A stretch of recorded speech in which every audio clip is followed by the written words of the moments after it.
Good morning. Come to chapter 4, cost of capital. Cost of capital is a very important chapter. ये chapter इतना important है कि आगे के बहुत सारे चैप्टर में आपको इस चैप्टर में जो भी नॉलेज गेन करेंगे उसकी रिक्वायरमेंट पड़ेगी. जैसे एक चैप्टर भी है, कैपिटल स्ट्रक्चर है, इसके बाद में लीवरेज है, इन्वेस्टमेंट डिसीजन है, कुछ एक वर्किंग कैपिटल वाले चैप्टर में भी शायद कहीं जरूरत पड़ सकती है. तो आने वाले कई सारे चैप्टर में आपको कॉस्ट ऑफ कैपिटल अगर निकालना आता है, रिस्क एनालिसिस वाले चैप्टर में, डिविडेंड डिसीजन वाले चैप्टर में भी आपको लगेगा. इसको ध्यान से पढ़ना है और रोज डेली बेसिस पे रिवाइज भी करते जाना है. तो पहला क्वेश्चन जो आ रहा है आपके मन में कि what is the meaning of cost of capital. What is the meaning of cost of capital. इसमें कैपिटल का इफेक्टिव कॉस्ट कितना है, जो आप फंड्स रेज करते हैं उसका इफेक्टिव कॉस्ट कितना है. इफेक्टिव कॉस्ट मतलब उससे रिलेटेड सारे कॉस्ट बेनिफिट आपने कंसीडर कर लिया. Is it right. Simple example है कि सपोज आपने लोन लिया है और इंटरेस्ट रेट 10% है, तो आपका cost of capital, cost of loan capital कितना हुआ? 10%. 10% मतलब आपको 10% आपकी फाइनेंसिंग कॉस्ट है. लोन लिया तो आपको 10% लग रहा है. लेकिन मान लो लोन पे आप इंटरेस्ट पे करते हैं और interest is a tax deductible expenditure. तो अब आपसे मैं पूछूंगा इसी क्वेश्चन में कि लोन का इफेक्टिव कॉस्ट क्या है after considering any tax benefit also. तो आपको बोलना पड़ेगा कि हम 10 रुपए इंटरेस्ट पे करेंगे. आप पीएनएल अकाउंट में इंटरेस्ट 10 डेबिट करते हैं तो इससे आपका जो पीबीटी है वो 10 रुपए से कम हो जाएगा. इससे जो आपकी टैक्स लायबिलिटी है वो कितने से कम हो जाएगी? 30% ऑफ 10. 30% ऑफ 10. अगर आपकी इनकम 10 से कम हुई तो आपका टैक्स लायबिलिटी 30% ऑफ 10 3 रुपए से कम हो गया. तो 10 पे करके 3 आप सेव भी तो कर रहे हैं. 10 अगर हम पे करेंगे तो 3 रुपए से टैक्स बच भी तो रहा है. तो मेरा इफेक्टिव कॉस्ट क्या है? तो आप बोलेंगे effective cost of loan will be 7%. इस 7% में हमने क्या किया, लोन पे इंटरेस्ट पे जो टैक्स शील्ड मिल रहा है उसको भी हमने कंसीडर कर लिया है. कभी कभी ये कैलकुलेशन इजी होता है, जैसे एग्जांपल में इजी था. कभी कैलकुलेशन थोड़ा सा कॉम्प्लिकेशन भी क्रिएट कर सकता है. जैसे फॉर एग्जांपल आपने डिबेंचर इशू किया है. डिबेंचर फेस वैल्यू 100 रुपये है. उस पर आपने इन्वेस्टर को बोला हम आपको 10% देंगे. यहां पर भी आपको मान लो इंटरेस्ट पे टैक्स शील्ड 30% मिलेगा. लेकिन कुछ और भी यहां पर मैटर आ सकते हैं. फॉर एग्जाम्पल जब आप डिबेंचर इशू करेंगे तो आपको फ्लोटेशन कॉस्ट लगेगा. कौन सा कॉस्ट? फ्लोटेशन कॉस्ट यानी इशू एक्सपेंसेस, यानी ब्रोकरेज, कमीशन. फंड्स रेज करने के लिए कुछ खर्चा भी तो करना पड़ता है ना, या ऐसे ही हो जाता है, पैसा आ जाता है. प्रोजेक्ट रिपोर्ट बनाने के लिए सीए को फीस देनी पड़ती है, ठीक है. स्टैम्प ड्यूटी भरनी पड़ती है लोन एग्रीमेंट के लिए. तो मान लो ये सब मिला जुला के ये भी आपका 2% ऑफ फेस वैल्यू है. 2 रुपये आपका उसमें लग गया. उसके अलावा आपने डिस्काउंट भी दे दिया 2 रुपया. आपने इन्वेस्टर को बोला तुम 100 मत दो, मुझे 98 दो. ठीक है, हम तुमको इंटरेस्ट पूरा 100 पे देंगे लेकिन तुम मुझे 98 दो. उसकी भी एक कॉस्ट है। उसके बाद आपने इन्वेस्टर को एक और भी बोला आपने कि हम जब रिडम्पशन करेंगे तो रिडम्पशन के वक्त तुमको 105 देंगे, 100 का 105। वाह, ये भी आपका एक 5 रुपया जो ज्यादा पे कर रहे हो वो भी एक तरह से कॉस्ट है। Is it right? तब इसमें आपको क्या करना है, कोई नॉर्मल व्यक्ति बोलेगा आपका कॉस्ट ऑफ कैपिटल 10% है, कॉस्ट ऑफ डिबेंचर 10% है, लेकिन नहीं, इसके साथ और भी दूसरे कॉस्ट जुड़े हुए हैं, इसके साथ और भी दूसरे कॉस्ट जुड़े हुए हैं। फॉर एग्जाम्पल, आपको डिस्काउंट देना पड़ रहा है, आपको फ्लोटेशन कॉस्ट इनकर करना पड़ रहा है, लेकिन आपको इसमें बेनिफिट भी है, आपको इसमें बेनिफिट भी है कि आप टैक्स शील्ड भी देख रहे हैं। तो ये चैप्टर अब आपको बताएगा कि ऐसे केसेस में, अभी मैं इसको सॉल्व नहीं करूंगा क्योंकि यही हमारा चैप्टर ही है, सिर्फ मैं आपको एक बैकग्राउंड दे रहा हूं कि अब ये चैप्टर बोलेगा इस केस में हम कॉस्ट ऑफ डिबेंचर कितना है, तो हम कैलकुलेट करना सीखेंगे। इसको आएगा एक क्वेश्चन बाद में, ठीक है। टैक्स रेट 30% है, मतलब टैक्स रेट मतलब 30% मतलब इनकम पे 30% टैक्स देते हैं। हाँ, मतलब क्या मतलब चाहिए, उसका बेनिफिट चाहिए आपको। बेनिफिट, जब आप कोई एक्सपेंडिचर इनकर करते हैं तो आपकी इनकम कम हो जाती है, इनकम कम हो जाएगी तो टैक्स आपका कम हो जाएगा, तो टैक्स बचेगा। 3 रुपए बच गया तो आपने 10 रुपए इंटरेस्ट पे किया, उसकी वजह से 3 रुपए टैक्स बचा, तो आपका इफेक्टिव कॉस्ट कितना हुआ, 7 रुपया हुआ। जैसे पेटीएम में जैसे वो पहले बोलते हैं अगर 5,000 रुपया खर्चा करोगे तो तुमको 500 रुपये हम कैशबैक दे देंगे। मान लो कैशबैक मिल गया तो तुम्हारा इफेक्टिव कॉस्ट कितना आया, 4,500, ठीक है। तो वैसे ही समझ लो, ये खर्चा करोगे तो ये मिलेगा बेनिफिट, ये 5,000 रुपये इंटरेस्ट पे करोगे तो 500 रुपये टैक्स बचेगा, तो आपका इफेक्टिव कॉस्ट 4,500 हुआ। वही लॉजिक को यहां पर भी लगाना है आपको। कॉस्ट ऑफ कैपिटल जानना जरूरी है। क्यों जानना जरूरी है, कॉस्ट ऑफ कैपिटल क्यों जानना जरूरी है? तो आपको पता चलेगा ना कि भाई ये बिजनेस करना उचित है या नहीं। मान लो आपका कॉस्ट ऑफ कैपिटल 10% है और आपने एक चैप्टर पढ़ा है रेशियो एनालिसिस, अगर पढ़ा हो तो उसमें आपने रिटर्न ऑन कैपिटल एम्प्लॉयड निकालना सीखा है, और ये आपका कॉस्ट ऑफ कैपिटल है जो अभी आप सीखेंगे इस चैप्टर में। पिछले चैप्टर में आपने ये सीख लिया रेशियो एनालिसिस में। यहां पर आप सपोज ये 12% है, तो क्या बिजनेस जस्टिफाइड है ये? अगर जिसमें कॉस्ट ऑफ कैपिटल 10% है लेकिन रिटर्न ऑन कैपिटल एम्प्लॉयड 12% है, तो यहां पर है यस, यहां पर आपने ये बिजनेस करना चाहिए क्योंकि इसमें रिटर्न आपके कॉस्ट ऑफ कैपिटल से ज्यादा है। रिवर्स कर देता है, ये 10 है ये 8 ही है, तो भले आपका प्रॉफिट हो रहा होगा 8%, बट वो आपके कॉस्ट ऑफ कैपिटल से कम है, आपकी अपॉर्चुनिटी कॉस्ट से कम है। Is it right? तो इस केस में इट इज नॉट जस्टिफाइड। तो कॉस्ट ऑफ कैपिटल से आपको एक बेंचमार्क मिलता है, एक ये बाउंड्री है कॉस्ट ऑफ कैपिटल की, ठीक है।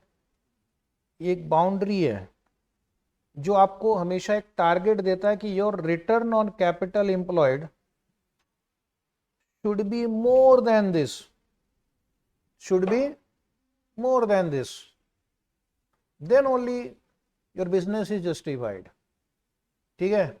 It is a benchmark rate, cost of capital is a cost of capital is a hurdle rate, hurdle यानी हर्डल को आपको क्रॉस करना है, then only you are efficient, then only you are. अगर आप जोर जोर से चीख चीख कर चिल्लाएंगे मेरा रिटर्न ऑन कैपिटल एम्प्लॉयड 8% है और लोन ले रखा है 10% कॉस्ट पे, तो तुम्हारा चीखना गलत है, तुम इनएफिशिएंट हो, तुम नालायक हो, तुम मतलब बिजनेस करने वाला, तुम लोग तो होशियार हो, ठीक है। तो इसलिए ये आपको रेट जानना जरूरी है बिजनेस में, अदरवाइज सालों साल आप नुकसान पे काम करते रहेंगे और आपको पता ही नहीं चलेगा। Is it right? Cost of capital का एक और एडवांटेज है, एक बार आपने कॉस्ट ऑफ कैपिटल निकाल लिया तो ये फाइनेंस का सब्जेक्ट है, कई बार आपको प्रेजेंट वैल्यू निकालना पड़ता है फ्यूचर कैश फ्लो का। तो प्रेजेंट वैल्यू निकालने के लिए आपको डिस्काउंट रेट चाहिए। तो डिस्काउंट रेट क्या होता है बिजनेस में? यूजुअली बिजनेस में डिस्काउंट रेट आपका कॉस्ट ऑफ कैपिटल होता है, यानी कम से कम इतना तो रिटर्न हमें मिलना चाहिए। सो cost of capital is like a minimum required rate of return which the entity should earn, so that the business is justified. उससे भी अगर आप कम अर्न कर रहे हैं तो कोई फायदा नहीं है। ठीक है, कुछ बात समझ में आ रही है? यस। सो आपकी बुक में फर्स्ट पॉइंट लिखा हुआ है, फर्स्ट पैराग्राफ पे आ जाओ। Cost of capital is the return expected by the providers of capital. So cost of capital means how much rate of return the providers of capital expect. Who are the providers of capital? Equity shareholder, preference shareholder, debenture holder, loan providers to the business as a compensation for their contribution to the total capital. When an entity procures finance from either sources as listed above, तो आप future में finance manager बनेंगे, ठीक है, बोलो हाँ या ना। तो आप गली गली घूम के फंड्स रेस करेंगे, गली गली यानी इन्वेस्टर के पास, ऐसे रास्ते में नहीं, कोई आम थोड़ी बेच रहे हैं। तो कुछ इक्विटी से रेस करेंगे, कुछ प्रेफरेंस शेयर होल्डर से रेस करेंगे, कुछ डिबेंचर होल्डर से रेस करेंगे, कुछ बैंक से लोन लेंगे, कुछ फाइनेंशियल इंस्टीट्यूशन से लोन लेंगे, कुछ कंपनी जीरो कूपन बॉन्ड भी इशू कर देती है। जीरो कूपन बॉन्ड यानी कि आज आपसे एक अमाउंट लेंगे और बाद में इतना अमाउंट दे देंगे। आज आपसे 5,000 लेंगे, 10 साल बाद आपको 10,000 दे देंगे। कॉस्ट तो है ना, 5 का 10 दे रहे हो। तो हमें क्या करना है, इन सबका कॉस्ट निकालना है इंडिविजुअली और बाद में इनका वेटेड एवरेज रेट भी निकालेंगे, यानी ओवरऑल कॉस्ट ऑफ कैपिटल कितना है, यानी कि ओवरऑल कॉस्ट ऑफ कैपिटल कितना है। ये हमारे लिए एक बेंचमार्क है, एक मिनिमम रिक्वायर्ड रिटर्न है, एक टारगेट है। जैसे अपनी इंस्टीट्यूट ने आपके लिए एक टारगेट दे रखा है 50% मार्क्स, वो क्या है, टारगेट रिटर्न है, बेंचमार्क है, मिनिमम है, कट ऑफ है, अपॉर्चुनिटी है, ठीक है, उतना आपको क्रॉस करना, हर्डल रेट है वो। So this additional money paid to the financer may be either one off payment or regular payment at specified interval. तो आपका काम थोड़ा और बढ़ेगा आज। कुछ जो हम सोर्स ऑफ फाइनेंस यूज करते हैं उसमें पेमेंट हम एक बार में ही कर देते हैं, जैसे जीरो कूपन बॉन्ड, ZCB यानी जीरो कूपन बॉन्ड, इसका एक और नाम है DDB, डीप डिस्काउंट बॉन्ड। इसमें क्या होता है, जो फेस वैल्यू है मान लो 10,000, ये आप रिडीम करेंगे, लेकिन आज आप कितना रुपया लेंगे इन्वेस्टर से, मान लो 5,000 लेंगे, मान लो। तो इसमें क्या हो रहा है, पूरे का पूरा अमाउंट एक बार में रिडीम हो रहा है, यस और नो। इसको बोलते हैं वन ऑफ पेमेंट, एक बार में पूरा चुकता कर दिया। लोन भी ऐसे ही होता है, कई बार लोन लिया वापस कर दिया। कुछ होते हैं जिसमें हम इंस्टॉलमेंट में पे करते हैं। अभी मान लो आपने डिबेंचर इशू किया है, तो कुछ कंपनी डिबेंचर को क्या करती है, 5-6 इंस्टॉलमेंट में पे करती है। डिबेंचर अकाउंट्स में भी एक चैप्टर में था, हेलो, था ग्रुप 1 में, उसमें कोई क्वेश्चन ऐसा आया था जहां पर आप उसको इंस्टॉलमेंट में पे कर रहे थे। वही मैं बोल रहा हूँ, जहां पर कई बार हो सकता है उसको इंस्टॉलमेंट में हम पे करें, बैंक का लोन हम इंस्टॉलमेंट में पे करते हैं। तो कुछ source of finance one off payment होता है, कुछ सोर्स ऑफ फाइनेंस इंस्टॉलमेंट में पे होता है, और कुछ सोर्स ऑफ फाइनेंस में वो continuously for infinite period business में यूज होता है, जैसे कि इक्विटी शेयर, जैसे कि इरिडीमेबल डिवेंचर। कौन सा डिवेंचर? उसको रिडीम नहीं करना, सिर्फ उस पर इंटरेस्ट पे करना हर 6 महीने या हर साल में। इरिडीमेबल प्रेफरेंस शेयर, सिर्फ हर साल इंटरेस्ट कहाँ, प्रेफरेंस शेयर पे डिविडेंड होता है। नींद में बात कर रहे हो क्या, है कि नहीं? This additional money paid is called cost of capital. तो अब आपको इस लाइन को अंडरलाइन करना है। What is cost of capital? It is the cut off rate. Cut off rate मतलब हर्डल रेट। हर्डल रेट मतलब minimum rate of return that the company must earn, so that it can pay its providers of finance. It is used for, ना cost of capital क्यों निकालते हैं? Framing the debt policy of the firm, यानी company का capital structure decide करने के लिए कितना आपको किस सोर्स से लेना है। अगर आपको कॉस्ट पता रहेगा तो आप डिसाइड कर सकते हैं। हम जब मार्केट में जाते हैं कुछ खरीदने के लिए, ठीक है, सपोज 2 मोबाइल फोन है, किसको खरीदा जाए? दोनों एक जैसे ही हैं, किसको खरीदेंगे? एक फंक्शन सेम है दोनों का, जिसका कॉस्ट कम होगा। कॉस्टिंग में भी आप लोग पढ़ते हैं ना, मटेरियल कॉस्ट में, यहाँ से प्रोक्योर करें या वहाँ से प्रोक्योर करें, ऐसे क्वेश्चन किए आपने। मटेरियल ए बी, एक का जगह डिस्काउंट ज़्यादा है तो एक जगह फ्रेट ज़्यादा है, तो ये सब अलग अलग चीज़ों को हम कंपेयर करेंगे। जहाँ सस्ता मिलेगा वहाँ से मटेरियल खरीदेंगे। यहाँ भी बिल्कुल वही मुद्दा है। फंड्स रेस करना है और आपका ऑब्जेक्टिव कॉस्ट मिनिमाइजेशन है, तो जहाँ आपको सस्ते में मिलेगा वहीं से लेंगे। स्टेट बैंक ऑफ इंडिया वाले अगर आपको लोन सस्ते में दे रहे हैं, आईसीआईसीआई बैंक वाला महंगे में दे रहा है, तो कहाँ से लोन लेंगे? स्टेट बैंक ऑफ इंडिया से लेंगे। लेकिन वो सस्ता है कि महंगा है, ये कैलकुलेट करना आना चाहिए आपको। सिर्फ इंटरेस्ट रेट देखकर हम ये नहीं बोल सकते कि ये सस्ता है एक महंगा है, उसके साथ कुछ और भी अदर बेनिफिट्स या कॉस्ट जुड़े हुए हैं। जैसे भी मैंने आपको बताया, फ्लोटेशन कॉस्ट हो सकता है, ब्रोकरेज हो सकता है, डिस्काउंट, प्रीमियम, किसी को एक बार में पे करना है, किसी को इंस्टॉलमेंट में पे करना है। तो उन सभी फैक्टर्स को कंसीडर करके हम दोनों का कॉस्ट निकालेंगे और फिर जाकर हम कंपेयर करेंगे कि कौन सस्ता है। सेकेंड पॉइंट यहां लिखा हुआ है, for taking capital budgeting decision. Capital budgeting decision मतलब इन्वेस्टमेंट डिसीजन। इन्वेस्टमेंट डिसीजन जो कि आपके सिलेबस में एक पूरा चैप्टर है, बहुत ही नज़दीकी भविष्य में हम वहाँ तक पहुँचने वाले हैं। इन्वेस्टमेंट डिसीजन में काम आएगा। कहाँ इन्वेस्ट करेंगे? जिसका return is greater than cost of capital. तो आपको ये चैप्टर सीखना बहुत ही जरूरी है, क्योंकि इन्वेस्टमेंट डिसीजन के लिए बहुत काम का ये चैप्टर है। जिस इन्वेस्टमेंट से रिटर्न कॉस्ट से ज़्यादा आता है वो इन्वेस्टमेंट डिसीजन एक्सेप्टेबल है, और जहाँ पे return is less than cost of capital, that investment is not acceptable. अब यही पॉइंट को उन्होंने नीचे वापस फिर से लिखा है, significance of cost of capital. First point मैंने अभी आपको एक्सप्लेन किया, इवैल्यूएशन ऑफ इन्वेस्टमेंट ऑप्शंस, जो कि हमारा एक चैप्टर भी है।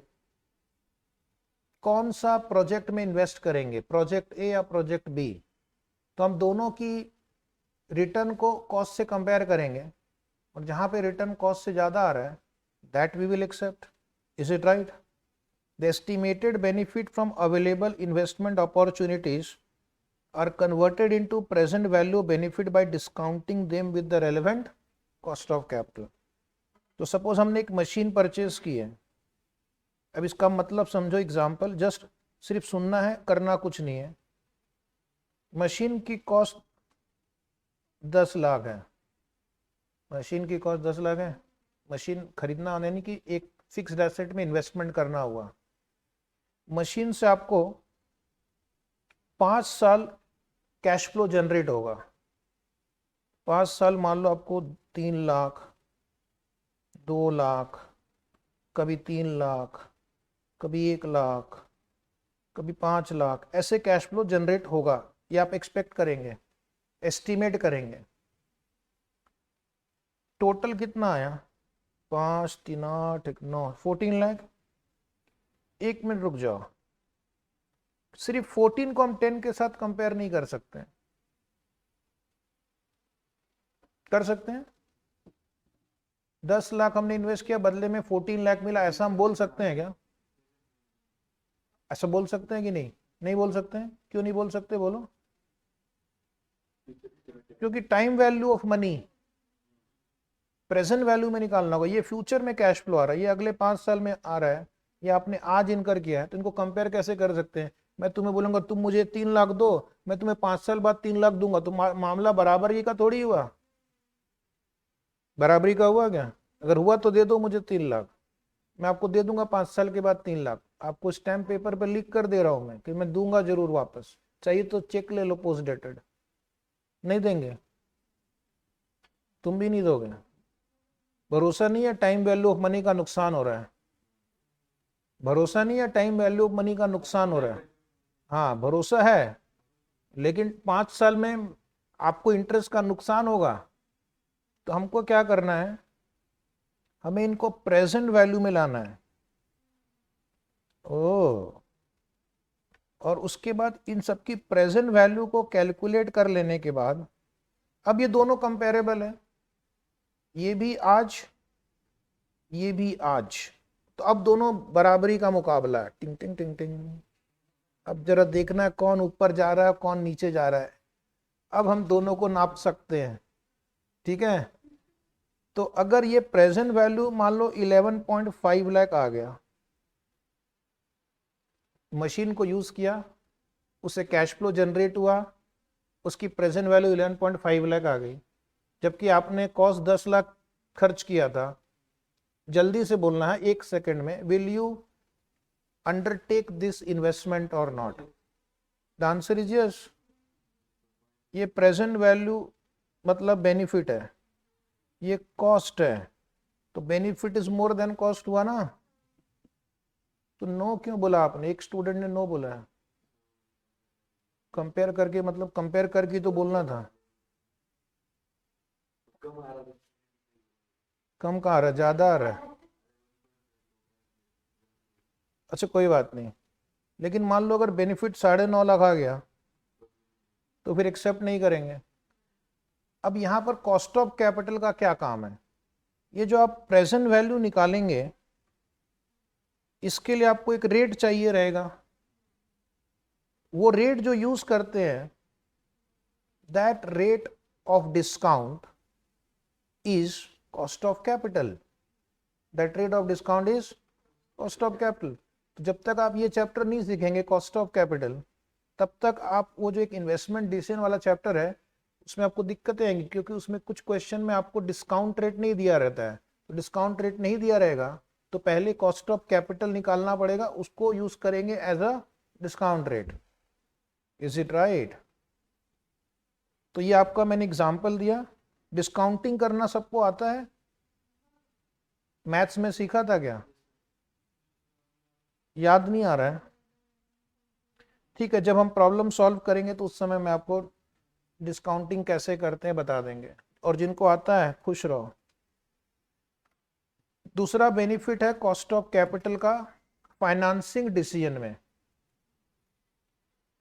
फाइनेंसिंग डिसीजन में, ठीक है, आप एसबीआई से लोन लेंगे या डिबेंचर इशू करेंगे, ऐसा क्वेश्चन कंपनी के मन में आता है। तो वो क्या करेंगे, एसबीआई का लोन प्रपोजल का फाइनली यहां पर इफेक्टिव कॉस्ट निकालेंगे, यानी सब कॉस्ट बेनिफिट कंसीडर करके, सारे कॉस्ट और बेनिफिट कंसीडर करके आपका इफेक्टिव कॉस्ट यहां कितना आया। उसी तरह डिबेंचर अगर आप इशू करते हैं तो उसके कॉस्ट और बेनिफिट को कंसीडर करेंगे। जैसे मैंने अभी आपको एक एग्जांपल में दिया था, डिबेंचर इशू करेंगे तो एक तो आपका इंटरेस्ट कॉस्ट लगेगा हर साल, टैक्स शील्ड बचेगा, टैक्स शील्ड ऑन इंटरेस्ट, ये आपका कॉस्ट है, ये आपका गेन है। उसके अलावा आपको शायद डिस्काउंट देना पड़ जाए, ये भी आपका कॉस्ट है। उसके साथ आपको शायद प्रीमियम पे रिडीम करना पड़ जाए, ये भी कॉस्ट है। उसके अलावा आपको फ्लोटेशन कॉस्ट लग सकता है, ये भी एक तरह से आपके लिए कॉस्ट ही है ना। और ये अलग अलग पॉइंट ऑफ टाइम पे होगा, इसका टाइमिंग भी अलग अलग है। फंड्स आज रेज कर रहे हैं, रिडम्पशन 5 साल बाद हो रहा है, इंटरेस्ट हर साल दे रहे हैं, तो इन सबको कंसीडर करके फाइनली एक इफेक्टिव कॉस्ट यहां पर हम कैलकुलेट करेंगे। कैसे करेंगे, यही तो सीखने आज हम इतनी दूर से आए हैं, यही तो सीखने आज राजस्थान और उत्तर प्रदेश से आए हैं। ठीक है, तो यहां पर मान लो 9.1% आया और यहां पर 8.5% आया, सब कंसिडर करने के बाद। बोलिए जी। हाँ जी, कहां से तुम फंड्स रेज करोगे, एसबीआई से जो जिसका कॉस्ट 9.1% है, या डिवेंचर जिसका कॉस्ट 8.5% है। 8.5%, तुम सीए बनने के योग्य कैंडिडेट हो, जिसने नंबर पकड़ लिया वो बन गया, यही काम है हमारा CA. When a finance manager has to make a choice between two sources of finance, he will compute their cost and choose the source which has lower cost. लेकिन एक कैलकुलेट कैसे करना, यही हमारा आज का टॉपिक है। कंपेयर तो कर लेंगे, बट उसके लिए आपको कॉस्ट कैलकुलेशन आना चाहिए। Of course cost is only one factor in determination of a choice. याद रखना, choice of a source depends on multiple factors, cost, risk, control. ठीक है, लेकिन अगर बाकी एलिमेंट सेम है, जैसे बैंक लोन देना बैंक हो या एसबीआई बैंक हो, तो रिस्क तो सेम ही है, कंट्रोल दोनों में जा नहीं रहा है, उस केस में जो लोअर होगा वो डिसीजन लेंगे। इक्विटी को आप डिबेंचर से कंपेयर नहीं कर सकते हैं, क्योंकि इक्विटी में रिस्क अलग है, कंट्रोल अलग है। और तीसरा है, कंपनी अपना एक कॉस्ट ऑफ कैपिटल जानेगी तो ऑप्टिमम क्रेडिट पॉलिसी भी डिसाइड कर सकती है। ऑप्टिमम क्रेडिट पॉलिसी यानी ग्राहक को कितना क्रेडिट देना, और अगर वो टाइम पे करता है तो उसको कितना कैश डिस्काउंट देना है। तो कैश डिस्काउंट देना है तो इसको आप अपने कॉस्ट ऑफ कैपिटल के साथ कंपेयर करेंगे ना, इतना डिस्काउंट दे सकते हैं आप जितना आपका कॉस्ट है। अगर आपको बैंक से लोन आपने 10% पे लिया है, तो ग्राहक को भी आप उतना ही डिस्काउंट दे सकते हैं, ताकि वो अगर वो पहले पेमेंट करे तो आपका 10% का सेविंग हो जाए। कैश डिस्काउंट में क्या होता है, वो पहले पैसे पे करेगा, तो पहले पैसा पे करेगा तो आप बैंक को पहले जमा कर दोगे बैंक का लोन, तो आपका 10% बच जाएगा। तो उसके लिए हमें डिस्काउंटिंग पॉलिसी सेट करनी होती है, ताकि हम डिसाइड कर सके कितना डिस्काउंट इसको हम देना चाहिए हमें। इज इट राइट, जिसमें आपको ज्यादा बेनिफिट होगा। उसी तरह जब हम क्रेडिटर मुझे बोल रहा है, आपका एक चैप्टर भी है लास्ट में, creditor management towards the end, वो बोल रहा तुम आज पे करोगे तो इतना डिस्काउंट मिलेगा, 1 साल बाद पे करोगे तो इतना अमाउंट पे करना पड़ेगा। तो डिस्काउंट उससे लेना है या नहीं लेना है, उसके लिए हम उसको कॉस्ट ऑफ कैपिटल के साथ कंपेयर करेंगे। अगर मुझे डिस्काउंट दे रहा है 24%, साल भर का एनुअलाइज डिस्काउंट, और मुझे बैंक से लोन 10% में ही मिल रहा है, तो मैं तो खुश हो जाऊंगा। बैंक से लोन लेकर उसको आज की आज पे कर देंगे तो मुझे 24% की बचत होगी, और 10% मेरा कॉस्ट ऑफ कैपिटल है, तो 14% का फायदा हुआ। लेकिन वो कंपेयर करने के लिए कि क्या हम आज पे करें या नहीं, मुझे एक नंबर चाहिए, कॉस्ट ऑफ कैपिटल। तो क्रेडिट पॉलिसी डेटर या क्रेडिटर दोनों के साथ सेट करने के लिए भी you need to know the cost of capital. अब हमारा मेन जो टास्क है वो है determination of the cost of capital. Determination मतलब कॉस्ट ऑफ कैपिटल कैसे कैलकुलेट किया जाएगा। तो पहले एक थियरी पैराग्राफ पढ़ते हैं, फिर एक एक इंस्ट्रूमेंट को हम लेंगे और कैलकुलेट करेंगे। ठीक है, थोड़ा बैकग्राउंड पहले समझ लेते हैं। ये जो चैप्टर स्पेशलाइज्ड चैप्टर है on cost of capital. Normally अगर आप बैंक लोन लेते हैं तो इंटरेस्ट पे करते हैं, मान लो 8%, तो यूजुअली हम बोलेंगे कि बैंक लोन का कॉस्ट 8% है जनरली। डिबेंचर आपने 10% डिबेंचर इशू किया तो हम यूजुअली बोलेंगे हमारा कॉस्ट ऑफ कैपिटल 10% है। Is it right? 12% preference share issue किया तो हम बोलेंगे अरे ये तो 12% है। लेकिन ये बहुत ही ओवर सिंप्लीफाइड आंसर है। स्पेशल टॉपिक में ये आंसर नहीं लिखना है, क्योंकि इनके साथ कुछ और भी कॉस्ट या बेनिफिट जुड़े हुए हो सकते हैं। तो सारे फैक्टर को कंसीडर करके फिर आपको कॉस्ट निकालना है। तो cost is not the amount which the company plans to pay और एक्चुअली पे, जैसे ये सब हम लोग एक्चुअली पे करते हैं, rather than it is the expectation of the stakeholder। बहुत ही इंटरेस्टिंग लाइन है, cost of capital is based on the expectation of the stake holder. यानी cost of capital is the required rate of return of the investor. Investor की required rate of return becomes the cost of the capital for the company. Investors required rate of return becomes the cost of capital for the company. जैसे shareholder का requirement है, so cost of equity जो भी हमने पढ़ा नहीं है, what is cost of equity? It is the required rate of return of the equity investor. It is the required rate of return of the equity investor. जो तुम्हारी requirement है वो मेरे लिए कॉस्ट हो जाएगा। तुम इन्वेस्टर हो, तुम्हारी requirement will become my cost. And who are the stake holder? Already हमने पिछले चैप्टर में भी देखा है, there are lot of parties who are stake holder, like for example providers of capital, share holder, debenture holder, money lender.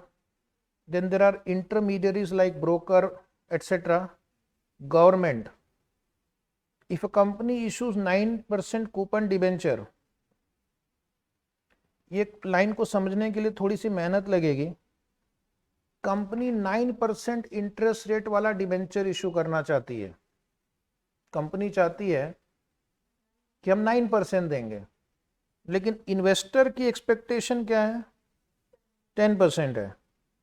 आप investor हो, company 9% देना चाहती है और इन्वेस्टर 10% रिटर्न चाहता है, तो क्या कंपनी शेयर को या डिबेंचर को, नॉट शेयर, डिबेंचर को एट पार इशू करेगी, एट प्रीमियम इशू करेगी या एट डिस्काउंट इशू करेगी? कंपनी डिबेंचर को इस तरह इशू करेगी कि कंपनी 9% पे करेगी बट इन्वेस्टर को हाइयर रिटर्न मिले, इन्वेस्टर को ज्यादा रेट ऑफ रिटर्न मिले। तो ज्यादा रेट ऑफ रिटर्न कब मिलेगा उसको? जब आप डिबेंचर को कम रेट पे इशू करोगे तो उसको एक एक्स्ट्रा फायदा भी मिल गया। तो 9% तो उसको इंटरेस्ट मिलेगा ही, प्लस अगर आपने डिबेंचर कम में इशू किया तो वो भी उसको एक्स्ट्रा रिटर्न देगा। सो ऐसे केस में कंपनी को क्या करना पड़ता है कि कंपनी को इन्वेस्टर की रिक्वायरमेंट अभी क्या है वो देखना है और उसके हिसाब से इशू प्राइस डिसाइड होता है। तो डिबेंचर डिस्काउंट पे इशू होता है, ये तो आपने अकाउंट्स में पढ़ा है। क्यों डिस्काउंट पे इशू होता है ये आपने आज समझा। When the expectation of the investor is more then the coupon rate. Coupon rate यानी इंटरेस्ट रेट, कूपन यानी इंटरेस्ट रेट जो बॉन्ड पे कंपनी देती है। अगर इन्वेस्टर की एक्सपेक्टेशन कूपन रेट से ज़्यादा है तो ऐसे बॉन्ड को हम डिस्काउंट पे इशू करेंगे, तभी जाकर इन्वेस्टर का जो टारगेट रिटर्न है वो मैच हो पाएगा। रिवर्स भी हो सकता है, तो कंपनी मान लो 11% कूपन दे रही है, 11% इंटरेस्ट दे रही है और इन्वेस्टर की एक्सपेक्टेशन कितनी है? 10। इस केस में कंपनी क्या करेगी? प्रीमियम पे इशू करेगी। ठीक है, ताकि इन्वेस्टर को 10% रिटर्न मिल जाए। मार्केट में भी ऐसा ही होता है। जैसे अभी गवर्नमेंट ने बॉन्ड इशू कर रखे हैं बहुत सारे, यस और नो? गवर्नमेंट तो बॉन्ड इशू करते रहती है और मार्केट में इंटरेस्ट रेट भी बढ़ता रहता है। आरबीआई ने इंटरेस्ट रेट बढ़ा दिया तो आपकी एक्सपेक्टेशन भी बढ़ जाएगी। तो ऐसा अभी मार्केट में चल रहा है कि गवर्नमेंट ने कुछ बॉन्ड 6% इंटरेस्ट पे इशू कर दिए थे, लेकिन अभी इन्वेस्टर की एक्सपेक्टेशन हो गई है 7%। तो अब इन बॉन्ड की मार्केट वैल्यू फेस वैल्यू से कम चले गई है। क्यों कम चले गई है? क्योंकि अगर फेस वैल्यू से कम हो जाएगा तभी जाकर वो इन्वेस्टर को 7% रिटर्न दे पाएंगे। कम पे खरीदेंगे तो ही मेरा रेट ऑफ रिटर्न 6% ज्यादा होगा। 100 का डिबेंचर अगर मैं 100 में खरीदूं और वो मुझे 6% इंटरेस्ट दे रहा है तो मेरा रिटर्न 6% ही आएगा। लेकिन 100 का डिबेंचर अगर मैं 90 में खरीदूं तो वो मुझे higher rate of return generate करके देगा। तो जैसे ही ये ज्यादा हो जाता है मार्केट में डिबेंचर और बॉन्ड की प्राइस कम हो जाती है ताकि उसका एक्सपेक्टेशन मैच हो सके। ठीक है? Hence the cost of capital in this example, जो दिया हुआ एक रफ एग्जाम्पल आपकी बुक में, will not be 9%, rather it would be 10%. Beside giving return to the investor, the company also have to incur commission, brokerage fees to the intermediaries for issue of debenture. जब आप कोई funds race करते हैं तो आपको काफी सारे छोटे मोटे खर्चे लगते हैं। जैसे फॉर एग्जांपल डिबेंचर जब आप इशू करेंगे तो हम अंडरराइटिंग कमीशन देते हैं। कुछ इंटरमीडियरीज होती हैं, एजेंट्स होते हैं जो आपके शेयर या डिबेंचर को मार्केट में इशू करने में आपकी हेल्प करते हैं और आपको एक गारंटी भी देते हैं कि मैं सब्सक्रिप्शन लेकर आऊंगा। अगर हमने सब्सक्रिप्शन नहीं लाया तो हम आपके रिमेनिंग शेयर को या डिबेंचर को बाय कर लेंगे। उनको हम बोलते हैं अंडरराइटर, जो हमें अश्योरेंस देते हैं कि you will achieve a certain subscription, but बदले में उनको क्या देना पड़ता है? कमीशन। उसी तरह ब्रोकर्स होते हैं जो आपको शेयर्स डिबेंचर इशू करने में मदद करते हैं। वो अपने क्लाइंट को बोलते हैं कि आप इस कंपनी के डिबेंचर में इन्वेस्ट करो, शेयर में इन्वेस्ट करो, उनको ब्रोकरेज मिलता है। फिर जो और भी लोग हैं जैसे चार्टर्ड अकाउंटेंट हैं, वो आपको बैंक लोन लेने में हेल्प करते हैं, डॉक्यूमेंटेशन करने में हेल्प करते हैं, प्रोजेक्ट रिपोर्ट बनाने में हेल्प करते हैं। Is it right? उसके लिए वो क्या करते हैं? आपसे फीस लेते। तो ये भी आपका कॉस्ट है, इसको भी कंसिडर करना है। तो अगर ये सारे कॉस्ट आप इनकर करेंगे तो आपका कॉस्ट ऑफ कैपिटल और बढ़ता जाएगा। कॉस्ट ऑफ कैपिटल और बढ़ेगा। जितना कॉस्ट आप इनकर करेंगे उतना कॉस्ट ऑफ कैपिटल बढ़ता जाएगा। लेकिन डिबेंचर, बॉन्ड और लोन के साथ एक अच्छी बात है, क्या? Interest is deductible under the income tax act. हमारे इनकम टैक्स एक्ट में इसको बिजनेस एक्सपेंस ट्रीट किया गया है। आप इसको अपने टैक्सेबल इनकम से माइनस कर सकते हैं। तुम भी सुनना, टैक्सेबल इनकम से माइनस करेंगे तो टैक्स लायबिलिटी घटेगी। टैक्स लायबिलिटी जितने से घटेगी that is your benefit of issuing debenture, bond, loan, so that will reduce my effective cost. Issue expenses will increase my effective cost and tax saving will reduce my effective cost. Okay, next point, cost is always expressed in percentage term, not in rupees terms. आप ये नहीं बोलेंगे debenture का cost 20,000 रुपए है, ये तो interest amount हुआ। आपको हमेशा परसेंटेज में बात करनी है। Cost of capital is expressed in percentage, तब जाके कंपैरिजन होगा ना। 20,000 इंटरेस्ट को 50 इंटरेस्ट के साथ कैसे कंपेयर करेंगे? हो सकता है यहाँ पर आपने 2 लाख रुपए के बॉन्ड इशू किए हो सकता है यहाँ पर आपने 5 लाख के बॉन्ड इशू किए हो, तो 20 और 50 थोड़ी कंपेयर हो पाएगा। तो हमेशा कंपैरिजन करना है तो परसेंटेज में लेना है। इसलिए हम रेशियो एनालिसिस सीखते हैं। How to calculate cost of capital, तो यहाँ पर पहले ब्रीफली लिखा हुआ है, लेकिन जब हम धीरे धीरे आगे बढ़ेंगे तो फिर आपको एक्चुअल कैलकुलेशन में बताऊंगा। फर्स्ट पॉइंट है कि कॉस्ट ऑफ कैपिटल निकालने के लिए इन्होंने जो मेथड बताया है काफ़ी डिटेल में है और ये हम यूज़ करेंगे कुछ क्वेश्चंस में भी। Inflow of the amount received at the beginning, ये हमारी टाइमलाइन है। यहां पर ईयर 0 है और सपोज ये 5 ईयर का डिबेंचर है या बॉन्ड है या लोन है, इज इट राइट? ये जो लिखा उसका मतलब मैं आपको समझा रहा हूं और आगे कुछ क्वेश्चन में इस मेथड से हम सॉल्व भी करेंगे। तो पहले क्या करना है, आपने आज फंड रेज किया तो यहां पर आपको एक अमाउंट आ गया, मान लो 1000 रुपये आपने फंड रेज किया, ठीक है। उसके बाद हमको देखना है कि हमारा आउटफ्लो कितना होगा हर साल। सपोज ये 5 साल का डिबेंचर या बॉन्ड है तो हमारा आउटफ्लो हो सकता हो 100 रुपीज़, 100 रुपीज़, 100 रुपीज़, 100 रुपीज़, और लास्ट में हम उसको 100 रुपीज़ तो देंगे ही, 1000 रुपये भी देंगे ही, उसको 50 रुपये हम बोलेंगे प्रीमियम भी दूंगा, ठीक है। तो इस तरह से पहले आपको क्वेश्चन में देखना है कि इस इंस्ट्रूमेंट का कैश फ्लोस क्या क्या है, that is called inflow outflow. जब इनफ्लो कैलकुलेट करेंगे ये सब, तो आपको देखना है इसमें कोई टैक्स बेनिफिट तो नहीं है। अगर टैक्स बेनिफिट होगा तो उसको कंसीडर करके कैलकुलेट करेंगे।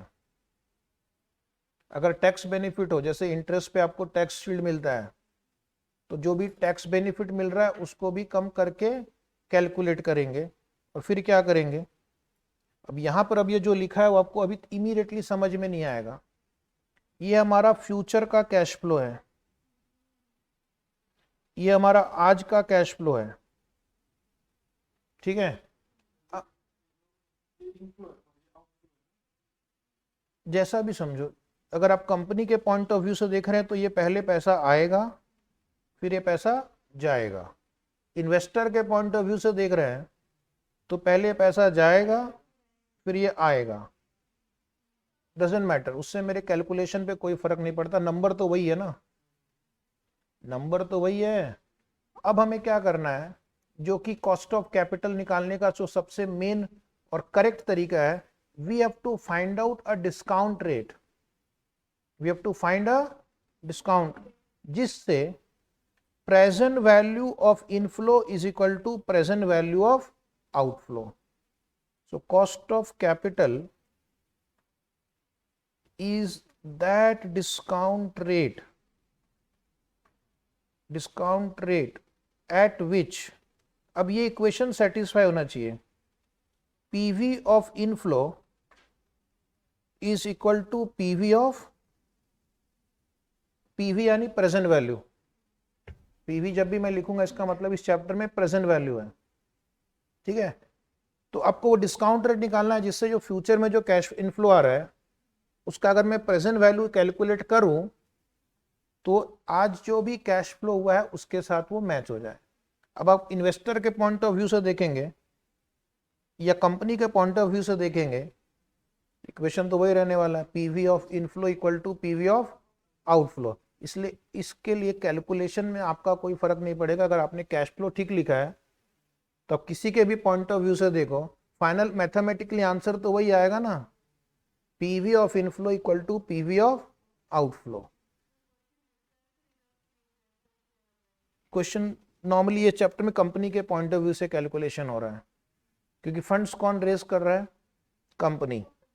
तो आप कंपनी के पॉइंट ऑफ व्यू से ही मान के चलो, कुछ फर्क नहीं पड़ता है। अब आपकी बुक पर आ जाइए, इन सबको मैं इरेज कर रहा हूं, जिनको जो भी लिखना है साथ साथ लिखते जाना अपनी अंडरस्टैंडिंग के लिए, ठीक है। बाद में बोलेंगे तो मुश्किल है।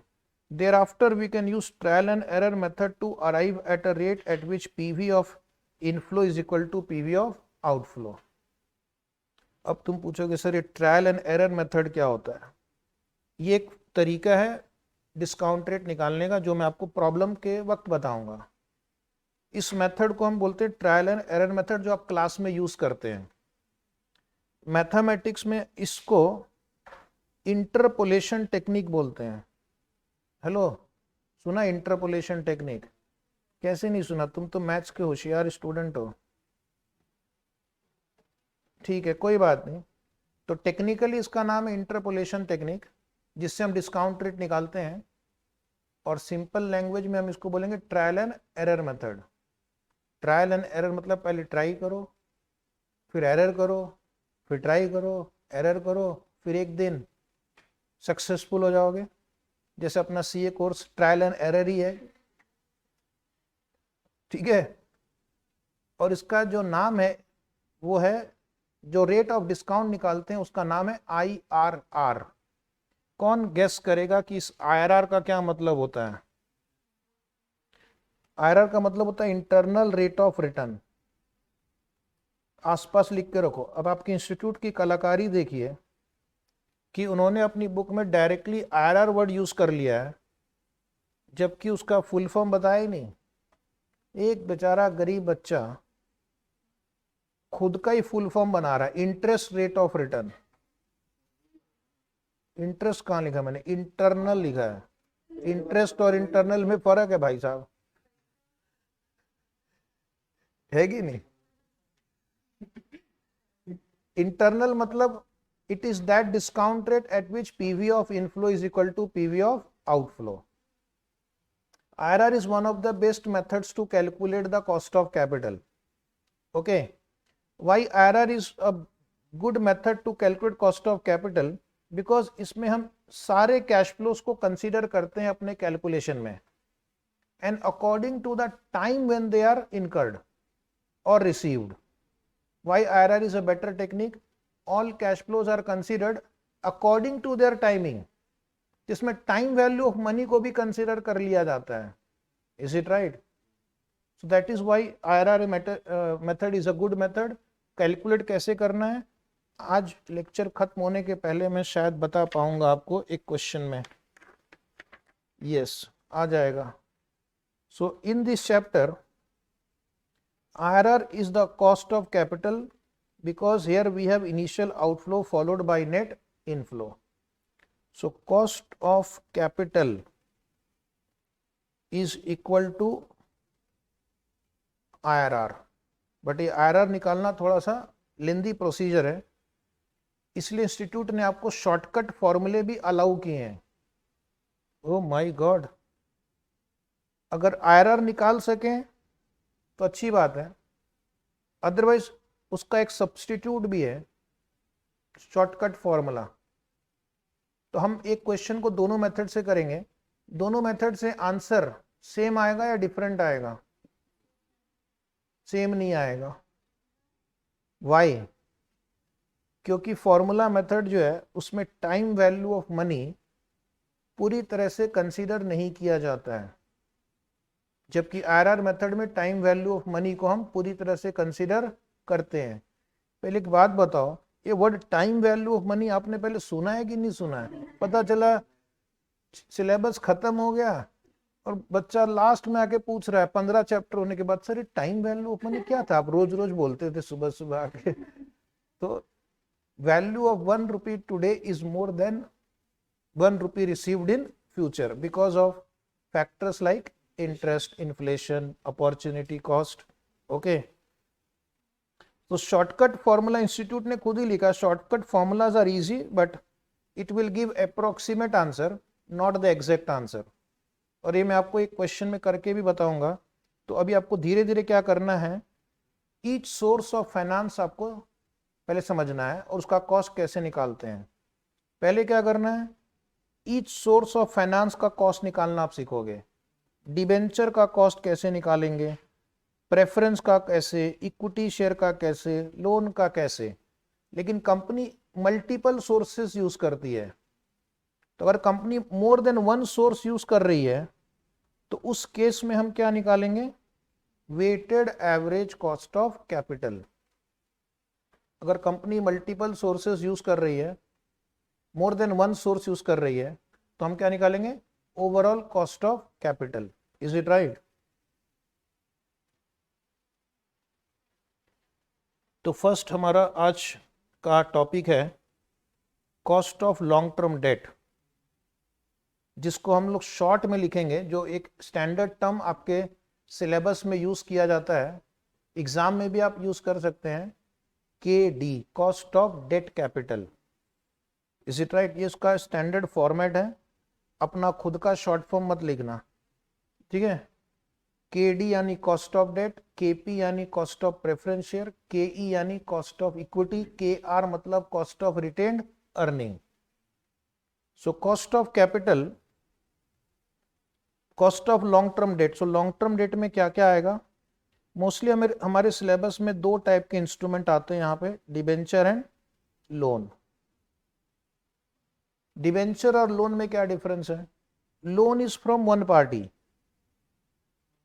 एक ही पार्टी से आपने पूरा पैसा ले रखा है, और debenture is from a large number of investor, सबसे थोड़ा थोड़ा, ठीक है। जैसे कंपनीज जो होती हैं वो, उनको बहुत बड़ा अमाउंट रेस करना है, 1000 करोड़ रुपए रेस करने हैं, एक पार्टी से अगर आप लेंगे तो इसको बोलेंगे लोन। लेकिन किसी सिंगल पार्टी से इतना बड़ा अमाउंट रेज नहीं कर पाते हैं। कौन 1000 करोड़ रुपए अकेला लोन देगा और इतना बड़ा रिस्क लेगा? बैंक्स लेती है, बट कई बार बैंक भी नहीं देती है, तो क्या करते हैं, पब्लिक से रेज करते हैं। इसको क्या करेंगे, 100 रुपए के यूनिट में डिवाइड कर देंगे, और 10 करोड़ डिबेंचर बन गया। अब ये, अब जिसकी जितनी श्रद्धा उतना वो खरीदेगा। तुम्हारे पास 5000 रुपए हैं तो तुम 50 डिबेंचर खरीद लेना, तुम बड़े आदमी लगते हो। 1 लाख रुपए है तुम्हारे पास, तुम 1000 डिबेंचर खरीद लेना। आप 10 लाख रुपए आपके पास है तो आप 10,000 डिबेंचर। जिसकी जैसी, बोलो ना, जिसकी जैसी श्रद्धा। लेकिन डिबेंचर हो या लोन हो, दोनों में आपको इंटरेस्ट पे करना है, दोनों में इंटरेस्ट पे टैक्स शील मिलेगा, इसलिए दोनों की कॉस्ट कैलकुलेट करने का तरीका लगभग सेम है। बस डिबेंचर में आपको बाकी खर्चे भी होते हैं। जैसे डिबेंचर रेस से फंड रेस करेंगे ना तो इशू एक्सपेंसेस ज़्यादा आता है। उसके लिए पहले आपको प्रोस्पेक्टस ड्राफ्ट करना है, फिर वो प्रोस्पेक्टस को सेबी, स्टॉक एक्सचेंज, इनमें फाइल करो, लॉयर अपॉइंट करो, ब्रोकर अपॉइंट करो, अंडरराइटर अपॉइंट करो, और बहुत सारे लोगों को एप्लीकेशन फॉर्म भेजो, एप्लीकेशन आएगा, अलॉटमेंट करेंगे, तो दुनिया भर के इशू एक्सपेंसेस हैं उसमें। लोन में उतना नहीं होता है। बैंक के पास गए, फॉर्म भरा, बैंक को पसंद आया तो आपको लोन मिल जाएगा। थोड़े बहुत कॉस्ट वहाँ पे भी होते हैं, बट डिबेंचर के मुकाबले लोन पे इशू एक्सपेंसेस बहुत ही कम होता है। डिबेंचर को हम पार, प्रीमियम, डिस्काउंट पे रिडीम कर सकते हैं, बट लोन जितना आपने लिया उतना ही आप उसको रिडीम करेंगे, ठीक है।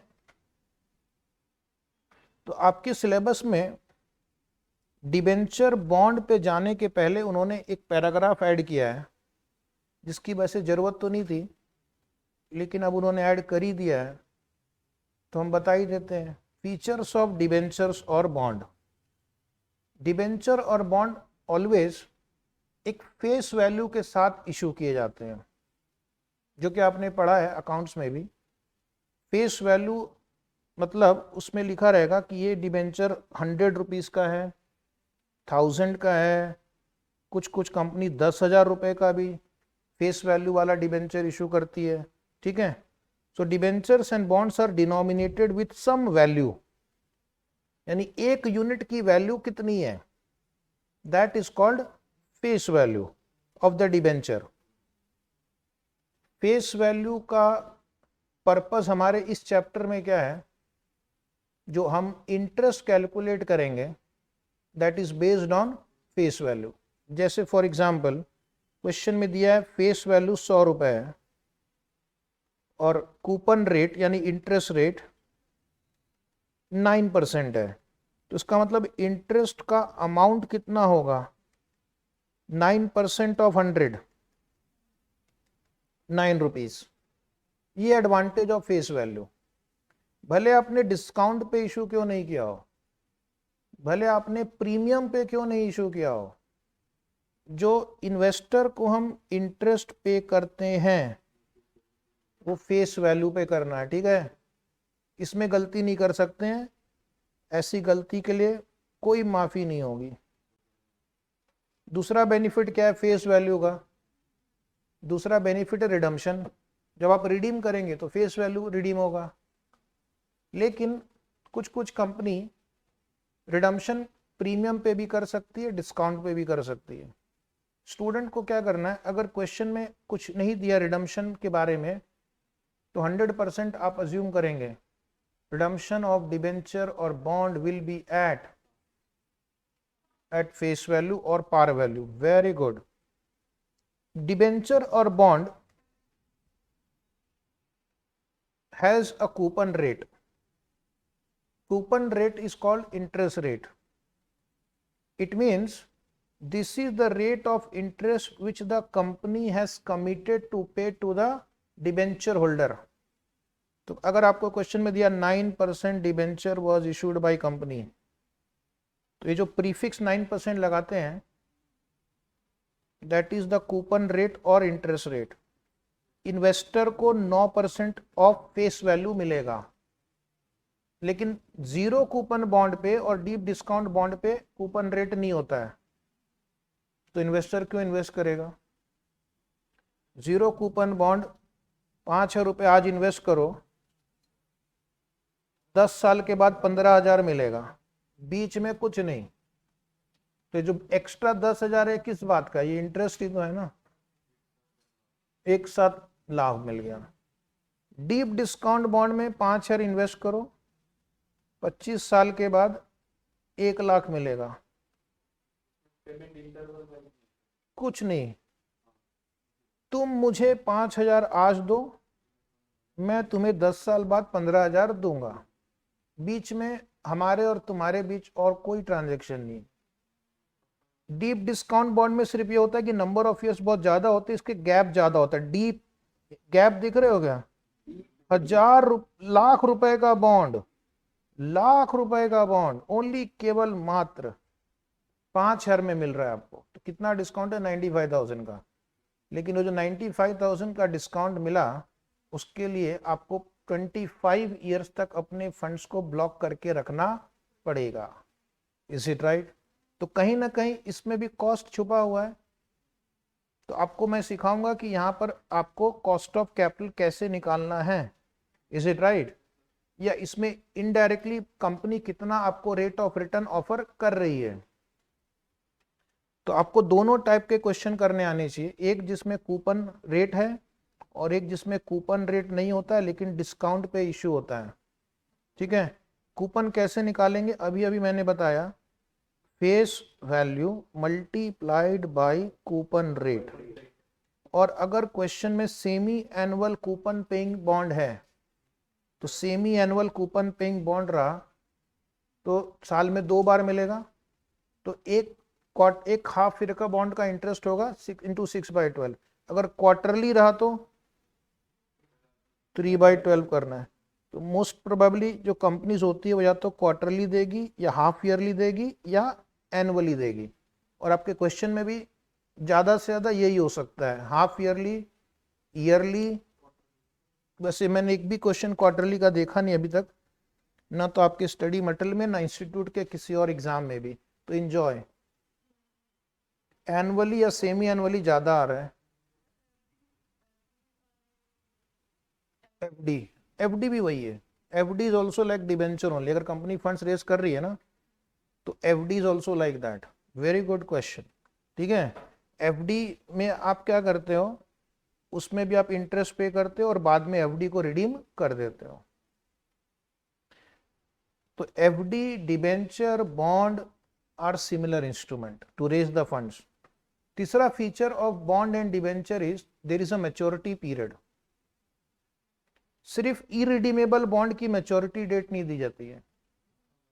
इरिडीमेबल मतलब वो कंपनी बहुत ही बाद में कभी भी रिडीम करेगी, लेकिन उसका कोई पहले से प्री डिसाइडेड मैच्योरिटी डेट नहीं होता है। रिडीम होगा लेकिन कब होगा वो बाद में कंपनी डिसाइड करती है। मोस्ट ऑफ द क्वेश्चन में आपको मैच्योरिटी पीरियड दिया जाएगा। मैच्योरिटी पीरियड के दिन क्या होता है? मैच्योरिटी पीरियड के दिन रिडम्पशन होगा और जो भी इंटरेस्ट अक्रू हो चुका है मैच्योरिटी डेट के दिन वो भी पे किया जाएगा। तो इस दिन कंपनी 2 कैश फ्लो इनकर करती है, interest plus redemption amount can be par, premium और discount. लेकिन अगर क्वेश्चन में इरिडीमेबल डिबेंचर, इरिडीमेबल बॉन्ड दिया है तो फिर उसकी मैच्योरिटी डेट नहीं होगी, तो ऐसे बॉन्ड में कंपनी हर साल इंटरेस्ट पे करती है, वो उसका कॉस्ट हो जाएगा with some adjustment. Redemption value, तो रिडीमेबल डिबेंचर या बॉन्ड की एक रिडम्पशन वैल्यू होती है जो कि पार या प्रीमियम या डिस्काउंट पे हो सकता है. स्टूडेंट क्या करेगा, स्टूडेंट अज्यूम करेगा एट पार, बट क्वेश्चन में अगर रिडम्पशन प्रीमियम पे है या डिस्काउंट पे है तो आप उसको सम्मान देंगे, ठीक है. क्वेश्चन साइलेंट हो तो पार पे.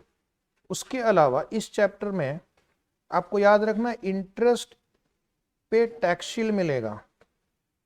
इंटरेस्ट पे tax shield, interest is an expense, उसकी वजह से आपका टैक्सेबल इनकम कम होगा. टैक्सेबल इनकम कम होगा तो टैक्स लायबिलिटी कम होगी. It means there is a tax saving. Is it right? So we are going to consider tax saving while calculating cost of debenture. Interest paid to debenture holder save the tax liability of the company. Saving in tax liability is also called, हाँ इस word को underline कर लो, tax shield को, क्योंकि मैं बीच बीच में tax shield word use कर रहा हूं. अब मैं आपको ना एक एग्जांपल दूंगा, आपकी बुक में भी लिखा हुआ है. एग्जांपल पे आ जाओ. Example number 1. अब बहुत ही जल्दी कैलकुलेशन चालू होने वाले हैं, कैलकुलेटर तैयार रखिए. एक स्टूडेंट क्वेरी पूछना चाहते हैं. हाँ जी. Present value of inflow equal to present value of outflow, that helps us to calculate the cost of capital and that also is called IRR. Is it right? और उसको हम कैलकुलेट करते हैं interpolation method, in simple words trial and error method. अभी मैंने आपको promise किया कि हम वहां तक जाएंगे आज, ठीक है. तो 2 मिनट सब्र रखो. सब चीज एक ही बार में 1 मिनट में थोड़ी हो जाएगा. कोई इंस्टाग्राम का रील थोड़ी बना रहा हूं कि 15 सेकंड में सारा कुछ दे दिया आपको. हाँ जी, आराम से. ये थोड़ा यूट्यूब वाला आइटम है, थोड़ा धीरे धीरे टाइम लगेगा, धीरे धीरे कॉन्सेप्ट बिल्टअप होगा, उसके बाद वहां तक पहुंचेंगे ना. तो पहले एग्जाम्पल समझो. फर्स्ट लेक्चर में थोड़ा सा सब्र रखना पड़ेगा क्योंकि बहुत सारे कॉन्सेप्ट है और एक एक करके आप सीखेंगे. तो देर आर 2 कंपनीज. बुक में एग्जाम्पल प्रिंटेड है, सिर्फ वहीं पे ध्यान दो. X and Y.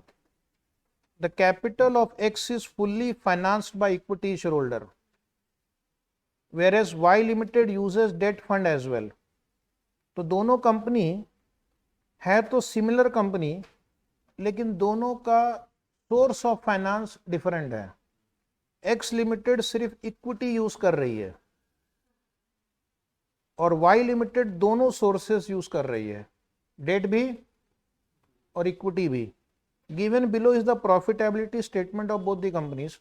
दोनों की उन्होंने प्रॉफिटेबिलिटी स्टेटमेंट बनाई है. ध्यान से देखिए, दोनों कंपनी एक जैसी है तो दोनों का EBIT स्टेट तक आंसर सेम होगा,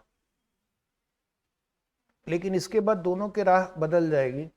interest paid to debenture holder. अब ये कंपनी पूरी इक्विटी फाइनेंस कंपनी है तो उस पर इंटरेस्ट नहीं है, और ये company equity plus debt finance company है तो इसको पहले इंटरेस्ट पे करना होगा 40. कहाँ से है? क्वेश्चन में दिया हुआ है. अपना दिमाग नहीं लगाना है, इधर उधर देखना नहीं है. PBT 160, टैक्स 35, 21 आ रहा है क्या? देख के देखना जरा. 35 के रेट से 21 आया. पैट 65, 39. अब देखो यहाँ पे एक कंपनी 35 लाख टैक्स पे कर रही है सरकार को, और जबकि दूसरी कंपनी सिर्फ 21 लाख टैक्स पे कर रही है. तो इस कंपनी को कितना टैक्स सेविंग हुई बताओ जरा? 14 लाख. 14 लाख की बचत हो गई आपको. 14 कैसा है? ये जो आपने 40 लाख इंटरेस्ट पे किया है उस पे 35% निकालो जरा. इसको ही बोलते हैं टैक्स शील्ड। तो इंटरेस्ट पे करने का ये बेनिफिट है, इंटरेस्ट पे करने का ये बेनिफिट है कि आपका जो टैक्स लायबिलिटी है वो कम हो जाता है। Is it right? तो बचत का फायदा किसको मिलेगा? कंपनी के कैपिटल प्रोवाइडर को मिलेगा। अल्टीमेटली हमारा तो 14 लाख बचा ना, तो कहीं ना कहीं जो ओनर है उसको उसका फायदा होता है। तो इंटरेस्ट बियरिंग सिक्योरिटी यूज करने का ये फायदा, you will get tax shield. अरे प्रॉफिट इतना कम हो गया, तुम कितना दुखी हो, पहले रुमाल निकालो आंसू पोंछो। हाँ जी। अरे मेरे दादा, एक मिनट, पहले मैं अपनी बात कर लो। क्वेश्चन पूछ लिया, बस चुप हो जाओ, अब मुझे बोलने का मौका दो। यहां पर बच्चे का कहना है कि प्रॉफिट तो बहुत कम हो गया। अब मेरे को ये देखो, यहां पर किसने कैपिटल लगाया है? सिर्फ ओनर ने लगाया, इक्विटी शेयरहोल्डर ने, तो उसको मिला 65। यहां पर किसने पैसे लगाए हैं? Debenture holder and equity holder. ओ, उसको मिले 40। इंटरेस्ट डिबेंचर होल्डर को मिला 40 और इक्विटी होल्डर को मिला 39। अब ऐड करके बताना कितना आया? 79। तो अगर आप यहाँ पे 65 मिल रहा था, यहाँ 79 मिल रहा है, 14 ज्यादा मिल रहा है। Is it right? अब आई बात समझ में?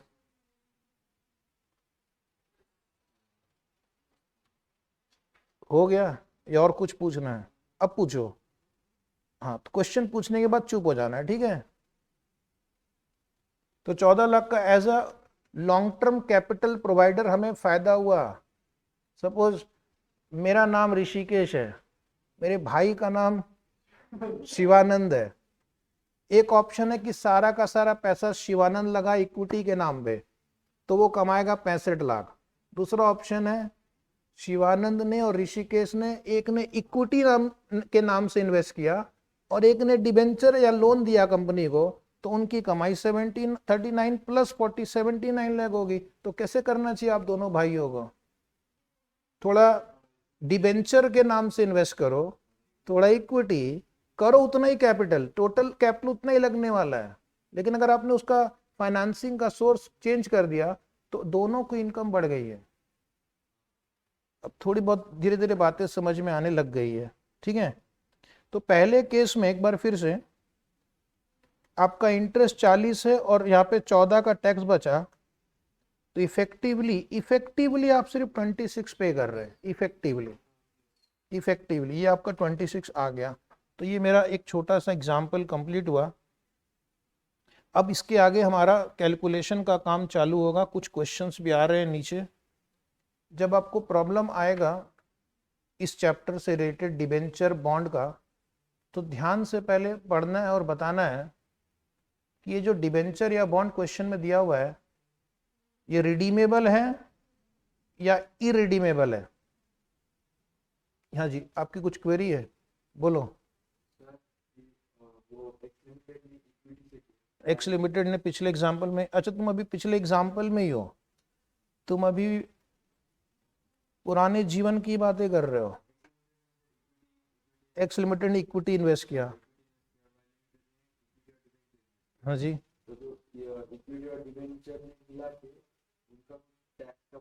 टैक्स की में अब कैसे बांटा, क्या बांटा, तुम तो कहानी में चले गए पूरा। छोड़ो ना, तुम्हारा काम यहीं तक हो गया ना, फायदा हो गया, चुप रहो। सिलेबस से स्ट्रिक्ट, अभी अपना सिलेबस तक रिस्ट्रिक्ट रखना है, ठीक है? वो कैसे बांटेंगे वो तो तुमने एक अलग ही मुद्दा छेड़ दिया है। तो आपको क्या करना है, डेट वाला क्वेश्चन आएगा तो आपको देखना है रिडीमेबल है या इरिडीमेबल है। क्योंकि रिडीमेबल रहा तो यहाँ पर नंबर ऑफ ईयर्स दिया रहेगा। कैसे पता चलेगा? रिडीमेबल वाला क्वेश्चन है, क्वेश्चन में number of years is given, 10 साल, 20 साल, 5 साल, 7 साल, 11 साल, कुछ तो ईयर दिया हुआ है, इसका मतलब रिडीमेबल है। और अगर number of years are not given, अपने से तो ईयर्स अज्यूम नहीं करेंगे, तो स्टूडेंट को समझ जाना चाहिए कि वो इरिडीमेबल है। इससे आपके फॉर्मूले पे फर्क पड़ जाएगा, क्योंकि नंबर ऑफ ईयर्स दिया रहेगा तो यहाँ पर आपको एक तो नंबर ऑफ ईयर्स वाला वेरिएबल आ गया आपके कैलकुलेशन में, और अगर रिडीमेबल है तो उसके एक रिडम्पशन वैल्यू का भी एक एडजस्टमेंट आएगा। बोलिए हाँ या ना। लेकिन अगर इरिडीमेबल है तो नंबर ऑफ ईयर्स का इंफॉर्मेशन का काम ही नहीं है, ना उसके रिडम्पशन वैल्यू की जरूरत है। तो कहां पर मेरी मेहनत कम होगी? इरिडीमेबल में, क्योंकि उसमें हमारे पास कम डेटा रहेगा सॉल्व करने के लिए। इरिडीमेबल मतलब, हेलो मेरे को दे दो, एक मिनट बंद कर दो। Number of years are not given, then we will call it irredeemable debenture. Hello, हाँ मेरे को दे दो। इरिडीमेबल में नंबर ऑफ ईयर्स नहीं दिया हुआ है, तो फॉर्मूला का क्या होगा? फॉर्मूला का क्या होगा? I into 1 minus T upon N P. हम ऐसे फॉर्मूला लिखेंगे, ठीक है। ये हमारा फॉर्मूला, कैसे भी लिखो आंसर आएगा। अब एक एक करके समझना कि फॉर्मूला ऐसा बना क्यों है। इरिडीमेबल डिबेंचर पे इंटरेस्ट तो पे करेंगे ही ना, न तो कोई क्यों इन्वेस्ट करेगा। मैं बोलूंगा मुझे पैसे दे दो और मैं तुम्हें वापस भी नहीं करने वाला, तो आप ऐसे इन्वेस्ट नहीं करेंगे, तो इंटरेस्ट देना पड़ेगा हर साल। इंटरेस्ट का एक एडवांटेज है, उस पर टैक्स शील्ड मिलेगा। तो अगर क्वेश्चन में टैक्स रेट दिया हो तो आप इंटू 1 माइनस टी कर देंगे, ठीक है। तो इससे क्या होगा? टैक्स शील्ड का इफेक्ट हो जाएगा कम। 10 रुपया अगर आपने इंटरेस्ट पे किया सपोज, और आपका टैक्स रेट 30% है, तो इफेक्टिवली आप 10 इंटू 0.7 ही कर रहे हैं, 30% आपने कम कर दिया। नेट प्रोसीड मतलब आपको कितने पैसे मिले, what amount you realise, net proceed और करंट मार्केट प्राइस। जैसे फॉर एग्जांपल क्वेश्चन में दिया है कि फेस वैल्यू 100 रुपए है, लेकिन फ्लोटेशन कॉस्ट यानी इशू एक्सपेंसेस आर 5, तो मेरा नेट प्रोसीड कितना आएगा? मेरे पास कितना आया? 95 ही आया। यानी मैं एक्चुअली क्या हो रहा है, सिंपल भाषा में समझे तो आपने 95 रुपीज रेस किया, आपको कितने फंड्स मिले? 95। बदले में पे कितना कर रहे हो? 10 रुपया। तो आपका कॉस्ट कितना हो गया? 10/95। और अगर उस पर टैक्स शील्ड मिल रहा है तो 10/95 into 1 minus T, is it right? तो ये उसका लॉजिक है। अगर आपने मान लो और 2 रुपया आपने डिस्काउंट भी दे रखा है, तो अभी 93 हो जाएगा, इज इट राइट? तो आपको क्या करना है? नेट प्रोसीड देखना है कि हमें कितना मिला और हम कितना बदले में इन्वेस्टर को पे कर रहे हैं, और उस पर अगर टैक्स बेनिफिट भी है तो टैक्स बेनिफिट का इफेक्ट हम एडजस्ट कर देंगे। और अगर टैक्स रेट नहीं दिया तो रोना गाना मत। आई अपॉन एन बी। अब एक और मुसीबत है कि कुछ कुछ क्वेश्चन में इंस्टीट्यूट नेट प्रोसीड नहीं देती है, तो करंट मार्केट प्राइस दे देती है। तो करंट मार्केट प्राइस ले लेना, मतलब आज अगर इस डिबेंचर को मार्केट में हम खरीदने या बेचने जाएं तो इस भाव पे मिलेगा। एक डिबेंचर मार्केट में 90 रुपए पे ट्रेड कर रहा है और वो 10 रुपया इंटरेस्ट दे रहा है। उस डिबेंचर पे 10 रुपया इंटरेस्ट मिल रहा है, लेकिन उसकी कीमत कितनी है? 90। तो इफेक्टिवली मुझे 90 रुपीज पे 10 रुपया मिल रहा है। Investors expectations become the cost to the company. Investors expectations become the, और अगर आपको उस पर टैक्स बेनिफिट का भी एडजस्टमेंट दिया है तो इंटू 1 माइनस टी कर देना। तो उसका लॉजिक वो है कि आज इस डिबेंचर की जो market value, that is the opportunity cost of an investor. 90 लगाओगे 10 पाओगे, ये 105 दिया है तो 105 लगाओगे आपको 10 रुपया मिलेगा। Coupon is always on face value, भूलना नहीं है, coupon is always on face value. लेकिन जो मार्केट प्राइस है वो फेस वैल्यू से कम या ज्यादा भी हो सकता है, क्योंकि मार्केट में जैसे जैसे गवर्नमेंट इंटरेस्ट रेट चेंज कर देती है उसी से इन्वेस्टर का एक्सपेक्टेशन भी बदल जाता है। तो what is net proceed? Net proceed means issue price minus issue expenses or flotation cost.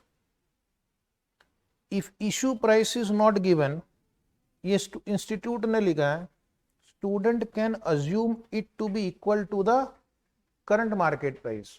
Reason है कि अगर आपने आज डिबेंचर खरीदा या बेचा तो कितने पे खरीदेंगे आप करेंगे उसकी करंट मार्केट प्राइस पे. अगर इशू एक्सपेंसेस भी नहीं दिया हुआ है तो क्या करेंगे?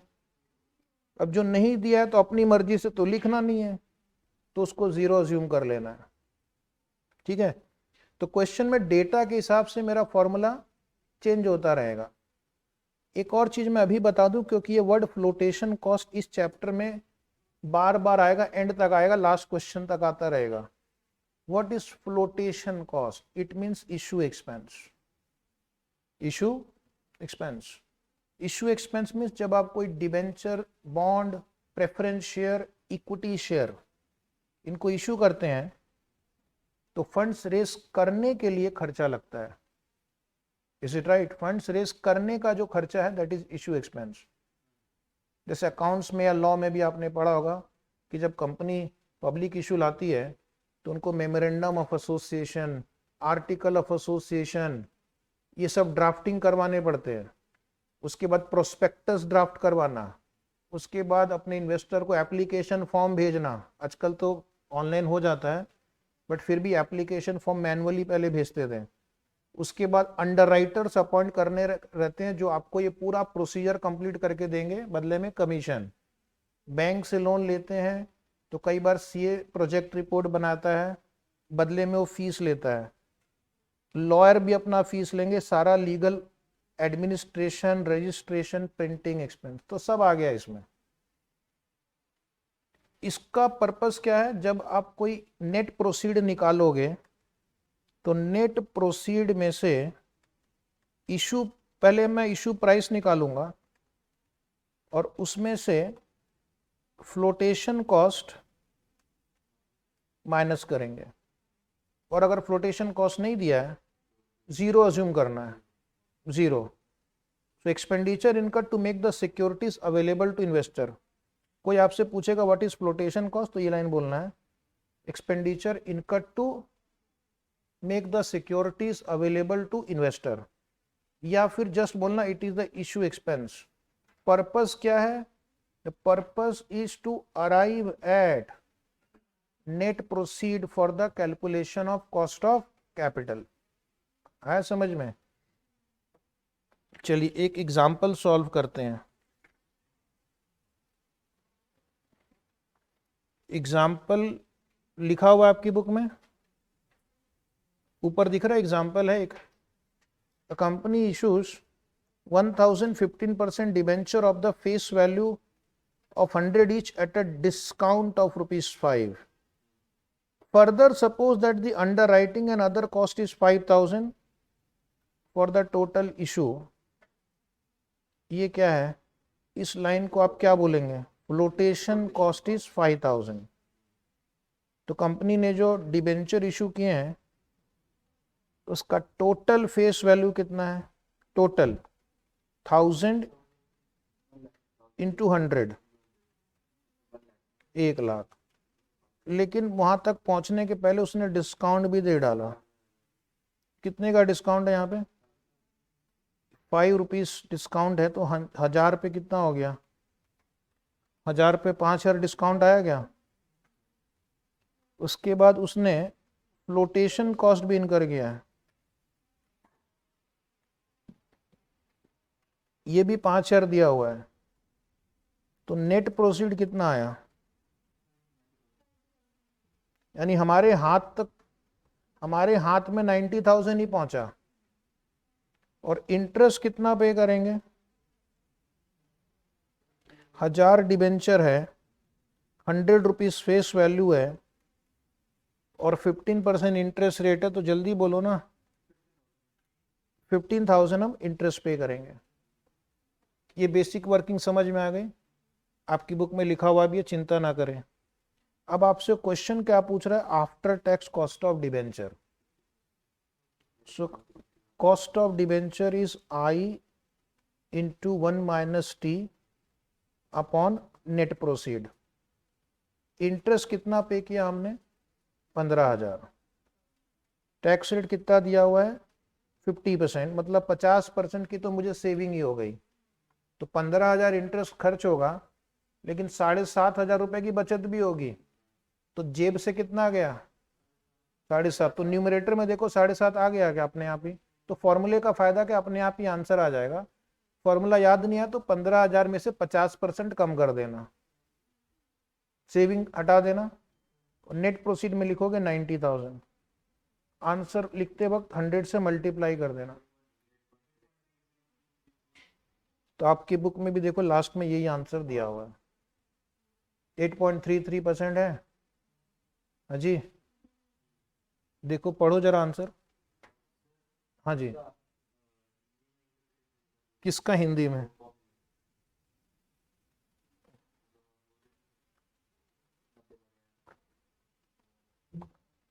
नब्बे लगाया। 90,000 हमें पैसे मिले और बदले में हमने 7,500 रुपए दिए, यानी इफेक्टिवली सब कुछ कंसीडर करने के बाद दो नंबर आप कंपेयर करना है। मुझे 90,000 रुपए मिला, मेरे अकाउंट में पहले नेट अमाउंट कितना आएगा? लाख रुपए में से 5,000 तो डिस्काउंट और 5,000 फ्लोटेशन कॉस्ट, तो मुझे कितना मिला? मैंने बदले में कितना इनकर किया? 7,500। तो 7,500 रुपया आप इनकर कर रहे हैं 90,000 रुपीज फंड रेज करने के लिए। तो इसलिए आपका इफेक्टिव कॉस्ट है 8.33%। यही लिखा हुआ बुक में। तो एग्जाम में अगर ये क्वेश्चन आया तो इस तरह से आप कर पाएंगे? यस। सब बैठ के यहाँ पे क्या दर्शन कर रहे हैं क्या? लिखते क्यों नहीं फॉर्मेट में, या बुक में लिखा हुआ उसको आप पढ़ लेंगे बाद में। हाँ, एग्जाम में वैसे नहीं लिखना। एग्जाम में पहले आपको क्या करना है? नेट प्रोसीड निकालना है, इंटरेस्ट निकालना है, फॉर्मूला लिखना है, उसके नीचे फिगर्स लिखने हैं।